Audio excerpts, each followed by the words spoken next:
Good morning વિદ્યાર્થી મિત્રો. ધોરણ 8 વિષય વિજ્ઞાન એમાં આપણે વિષય સામાજિક વિજ્ઞાન એમાં આપણે ચેપ્ટર નંબર 2 પહોંચ્યા છે. આપણી આસપાસ શું, બરાબર? તો આપણી આસપાસ શું મતલબ શું એ તો વિચાર આવવો જોઈએ ને. આસપાસ તો બધું હોય છે, બરાબર?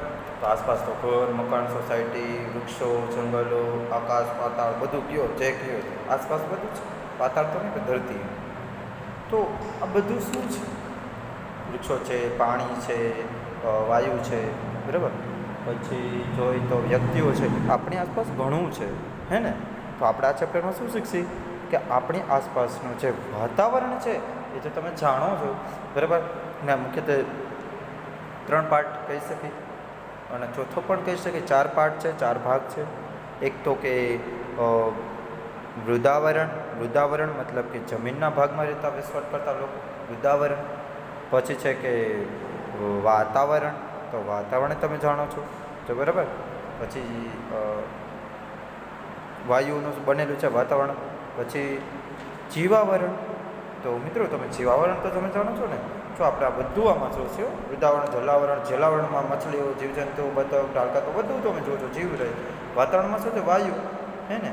અને જીવાવરણમાં બધા જીવ સૃષ્ટિ રહેલી છે. જે જલાવરણમાં જીવસૃષ્ટિ છે, મૃદાવરણમાં જીવસૃષ્ટિ છે, બરાબર? મૃદાવરણમાં પશુઓ, પ્રાણીઓ બધા. અને વાતાવરણમાં પણ ઘણા સૂક્ષ્મ જંતુઓ પણ રહેલા છે, પક્ષીઓ રહેલા છે. જીવાવરણ બધે સમાયેલું છે, એ છે જીવાવરણ. તો મિત્રો આપણે 4 વાતાવરણો, જલાવરણ, મૃદાવરણ અને જીવાવરણ વિશે સમજવાના છે, જે બહુ મહત્ત્વનો ભાગ ભજવે છે. તમને મજા આવશે. ચાલો આપણે એમાં મજા જ લેવાની છે. મેં તમને પ્રસ્તાવના ભાગરૂપે મેં સમજાવી દીધું છે, પણ એક બુકમાં છે, તમને એમ ના થાય સાહેબ વાંચા ગયા અને ન સમજાયું, તો મેં સમજાવી દીધી છે પ્રસ્તાવના. હવે આપણે જોઈ લઈએ શું નવું આવે છે, જાણીએ. ચેપ્ટર 2 આપણી આસપાસ શું. ધ્વનિ મમ્મી સાથે બગીચામાં ફરતો હતો. ફરતા ફરતા તેના મનમાં એક પ્રશ્ન ઉદ્ભવ્યો. આપણે જે જમીન પર ચાલીએ છીએ એ કેવી રીતે બની હશે મમ્મી, હે ને? મમ્મીએ પ્રશ્ન કર્યો એને ધ્વનિને. તો ધ્વનિએ આ પ્રશ્નનો મમ્મીએ પૂછ્યું. મમ્મી કહે, તું દરરોજ સૂર્યને જુએ છે ને? તો મમ્મી જાણતી હશે તો જ કહે ને, હે ને? મમ્મી એને જાણતા હશે તો કે તું દરરોજ સૂર્યને જુએ છે ને? જો તમને ખબર છે આપણી પૃથ્વી કેવી રીતે બની? ખ્યાલ છે? નથી ખ્યાલ તો જાણીએ આપણે પણ. જો મિત્રો, સૂર્યનો ધગધગતો એક ગોળો છે. સૂર્ય એક ધગધગતો તાળો છે, બરાબર?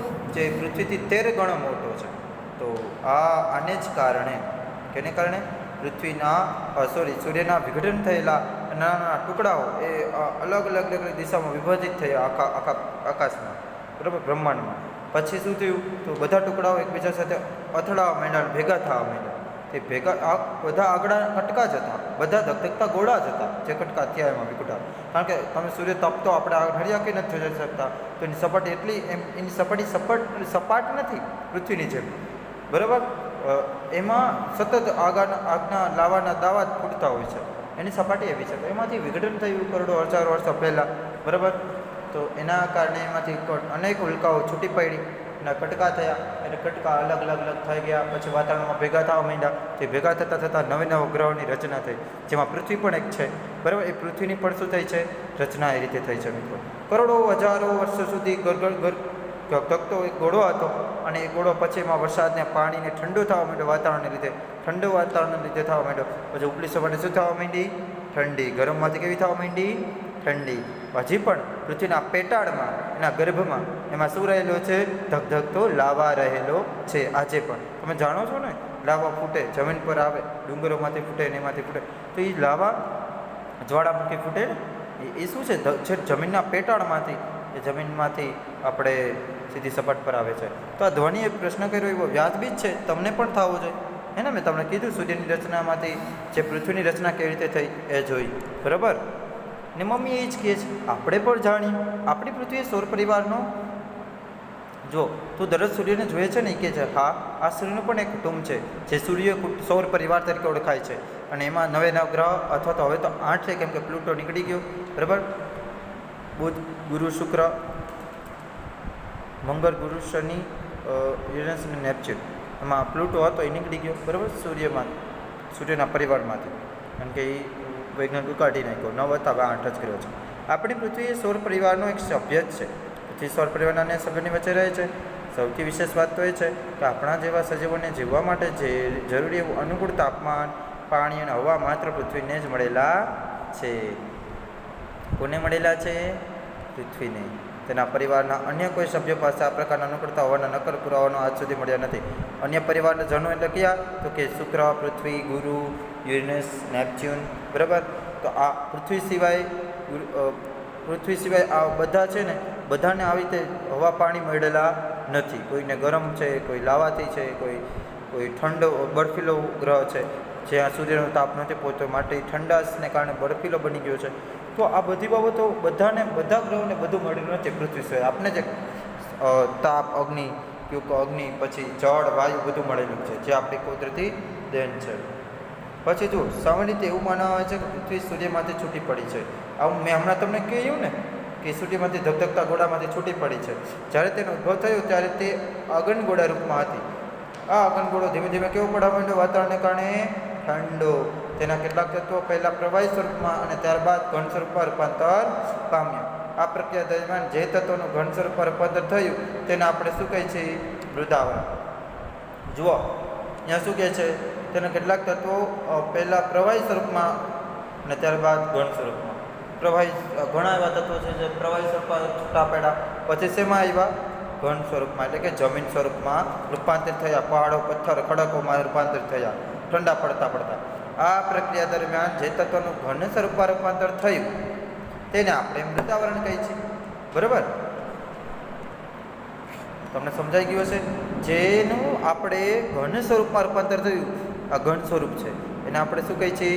મૃદાવરણ. મૃદા એટલે માટીનું આવરણ. તો આપણી જમીન શેનાથી બનેલી છે? આ બધી માટીથી. આ છે મૃદાવરણ. પછી જે તત્વોનું પ્રવાહી સ્વરૂપમાં રૂપાંતર થયું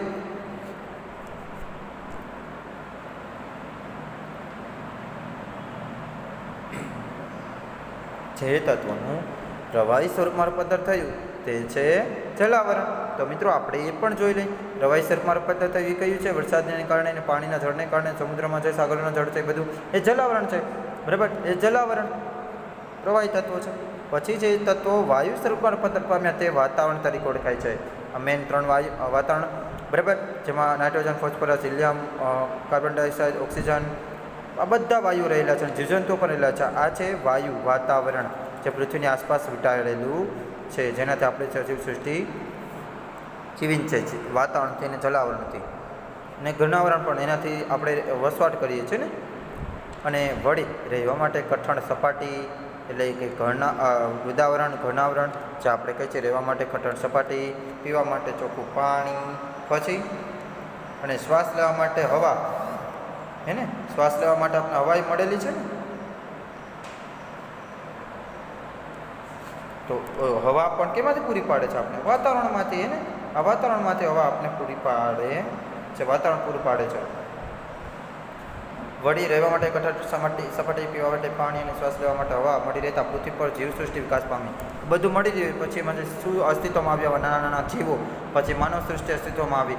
જે આપણે જે જીવ રહેલા છે બધામાં, બરાબર, એ બધું વાતાવરણ કયું કહેવાય? એ બધું આવરણ કયું કહેવાય?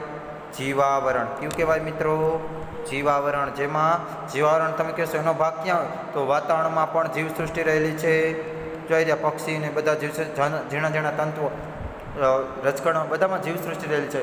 જળમાં પણ માછલીઓ, ડાળકાત, વેલ માછલી, ફલાણી, ઢીકણું બધું રહેલું છે ને. હે ને? તો આ બધું જલાવરણ. પછી મૃદાવરણમાં તો આપણે માનવ સૃષ્ટિ, પ્રાણી સૃષ્ટિ રહેલી છે. બધું મતલબ કે પ્રાણીમાં બધા આવી જાય. શિયાળ, વરુ, રીંછ, વાઘ, દીપડા બધું આવી જાય. પ્રાણીઓ આવી જાય. તો બધામાં જે ત્રણેયમાં મતલબ વાતાવરણમાં પણ જીવસૃષ્ટિ છે, જલાવરણમાં પણ જીવસૃષ્ટિ છે અને મૃદાવરણમાં પણ જીવસૃષ્ટિ છે. હે ને? આમાં પણ જીવસૃષ્ટિ છે. તો આ બધા આવરણને, જેમાં જીવ રહેલા છે, એ બધા આવરણને જીવસૃષ્ટિ કહે છે. એ જીવાવરણ તરીકે ઓળખાય છે. આમ પૃથ્વી પર 4 આવરણો અસ્તિત્વમાં આવ્યા. મિત્રો, તમને આટલું આજે સમજાવું છું અને તમને કહી દઉં કે આ 4 આવરણો, વાતાવરણ, જીવાવરણ, મૃદાવરણ અને જલાવરણ, આમાં કઈ બાબત આવે ને તમારે હોમવર્કમાં લખવાની થશે. બરાબર? તમને કહી દીધું છે, ધ્યાન આપજો. જીવાવરણ, વાતાવરણ, જલાવરણ, મૃદાવરણ, જીવાવરણમાં આ બધું, આમાં કઈ બાબત આવે ને તમારે તમારી રીતે લખવાની ગમે તે. બરાબર? હું જ્યારે ચેક કરીશ ત્યારે જોઈશ. સમજાઈ ગયું?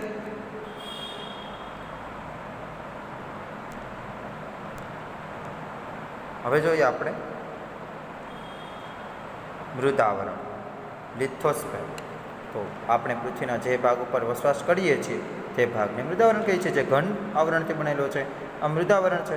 મૃદ એટલે શું? મેં તમને કીધું માટી, અને આવરણ એટલે પડ. તો કે માટીનું પડ એટલે મૃદાવરણ. યાદ રાખજો, મોસ્ટ ટાઈમ છે આવો. મૃદ એટલે માટી, માટીનું આવરણ એટલે મૃદાવરણ. પૃથ્વીનો ઉપરનો પોપડો માટી અને ખડકો જેવા ઘન પદાર્થોનો બનેલો છે, તેથી તે ઘનાવરણ કે શિલાવરણ તરીકે પણ ઓળખાય છે. ઘન પદાર્થોનો બનેલો હોય છે, તેના માટે થઈને આપણે શું કહીએ છીએ ને? ઘનાવરણ કહીએ છીએ, અથવા તો શિલાવરણ. એટલે કે શિલા એટલે પથ્થરોનું બનેલું આવરણ, એ શિલાવરણ છે. આ આવરણ પૃથ્વી સપાટીનો આશરે 29% ભાગ રોકે છે. આ પોપડો આશરે 64 થી 100 કિલોમીટર જેટલો જાડાઈ ધરાવે છે. તે બધે એકસરખી જાડાઈ ધરાવતો નથી. જુઓ અહીંયા ધ્યાન આપજો, આઈએમપી છે અને બધાએ પાકું કરેલું જોવું જોઈએ. આ આવરણ પૃથ્વી સપાટીના આશરે 29% ભાગ ધરાવે છે.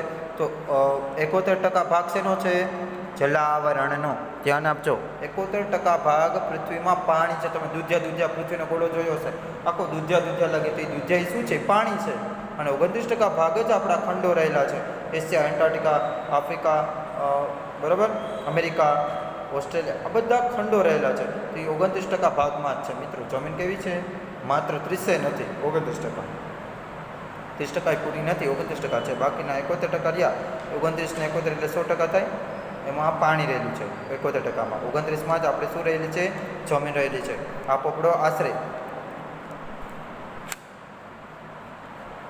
64 થી 100 કિલોમીટર જેટલી જાડાઈ ધરાવે છે. તે બધે એક સરખો જાડાઈ ધરાવતો નથી. વળી અંદર કે બહાર એક સરખો આકાર પણ ધરાવતો નથી. અંદર કંઈક અલગ છે, તમે જુઓ.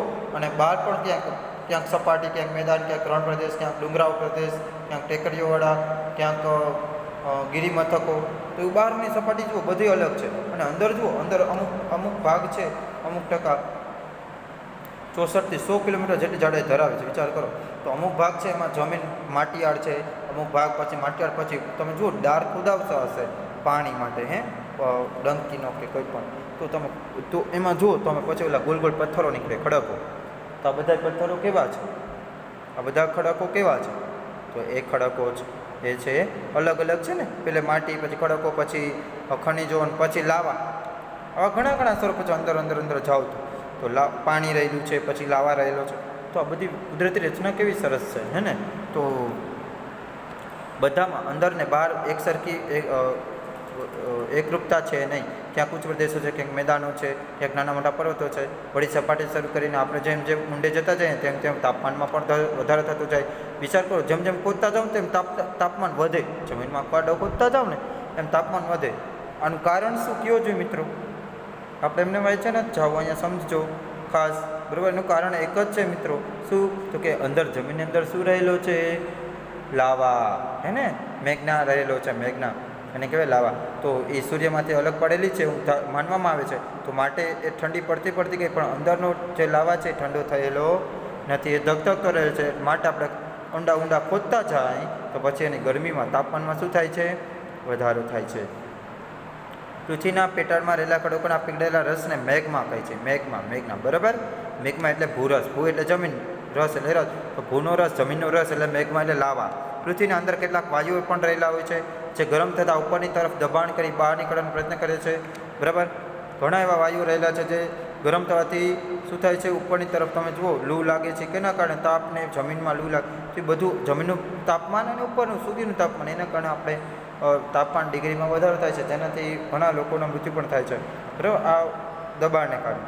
પરંતુ ઉપર આવેલા ખડકોનું દબાણ પણ એટલું જ વધારે હોય છે. આમ ગરમી અને દબાણ જેવા બળો એકબીજાને સંતુલિત રાખવામાં મદદરૂપ થાય છે, બરાબર. બધા સરખા પ્રમાણમાં છે. ગરમી, દબાણ બંને સરખા પ્રમાણમાં છે, તો જ આપણે સંતુલિત છે જમીન. એટલે જ તો પૃથ્વીનો આ પોપડો ફાટી જતો નથી, ને તે તો ક્યારનો ફાટી ગયો, બરાબર, દબાણને કારણે. જ્યાં આ સમતુલ્ય જળવાતી નથી ત્યાં પોપડો ફાટતા શું થાય છે? જ્વાળામુખી ફાટી નીકળે છે, હે ને? તો આ છે જ્વાળામુખી. જ્યાં સમતુલા ના જળવાય, એટલે કે ગરમીની, જમીનની અને ઉપરના દબાણની, વાતાવરણના દબાણની ને પૃથ્વીના ગરમીના પેટાળમાં રહેલી ગરમીની, એ દબાણ ને ગરમીનું જ્યારે સંતુલન નહીં જળવાય ત્યાં પૃથ્વીનો પોપડો ફાટતા જ્વાળામુખી ફાટી નીકળે છે. ત્યારથી અંદરથી ગરમી સ્વરૂપે જે લાવા છે એ બહાર નીકળે છે, અને પછી આપણે એને શું નામ આપ્યું છે? જ્વાળામુખી, હે ને? મમ્મી આ મૃદાવરણ આપણને કઈ રીતે ઉપયોગી થાય છે? તો મિત્રો તમને ખબર છે મૃદાવરણ કઈ રીતે ઉપયોગી થાય છે? ઘણું ઉપયોગી થાય છે.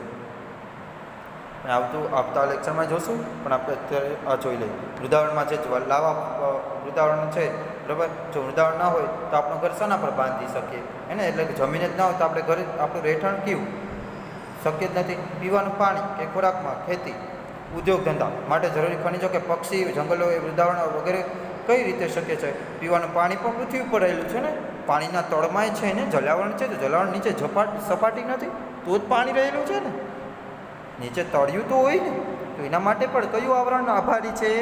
મૃદાવરણ. મૃદાવરણ ઉપર જ જમીન ઉપર જ પાણી આવેલું છે, હે ને. સમુદ્ર છે, સાગરો છે, મહાસાગરો છે, અંટાર્કટિક મહાસાગર છે, હિન્દ મહાસાગર છે, બધાની નીચે જમીન છે તો પાણી રહેલું છે ને. માટે જમીનના સંગ્રહ માટે, પાણીના સંગ્રહ માટે જમીન ઉપયોગી છે. ખોરાકની પણ ઉત્પાદન કરી છે. ખોરાક શેનાથી આપણે ઉત્પાદન કરી છે? તો કઈ જમીન ઉપરથી? તો ખેતી પણ, ખોરાક માટે પણ ઉપયોગી છે જમીન. ખેતી માટે, ઉદ્યોગ ધંધા સ્થાપવા માટે, ખનિજો, પેટ્રોલ, ડીઝલ આ બધું છે એના માટે, ખનિજો પ્રાપ્ત કરવા માટે, બરાબર, કોલસો, ગ્રેફાઇટ, બરાબર, બોક્સાઇટ આ બધું પ્રાપ્ત કરવા માટે જમીન ઉપયોગી છે. મૃદાવરણ ઉપયોગી છે. જંગલો કેની પર ઉગે છે? જંગલો કેની પર નિર્માણ પામે છે? મૃદાવરણ પર. ચાલ, આજે આપણે મૃદાવરણ વિશે જે વાત કરતી તેના આધારે ઉદાહરણમાં શું શું આવી શકે તેને લગતું ચિત્ર દોર. તમે પણ મિત્રો ટ્રાય કરજો, બરાબર. તમને આજે મેં ચિત્ર આપ્યું છે, આ દોરજો, તમને મજા આવશે, બરાબર. અને પ્લસમાં મેં તમને એક હોમવર્ક આપ્યું છે.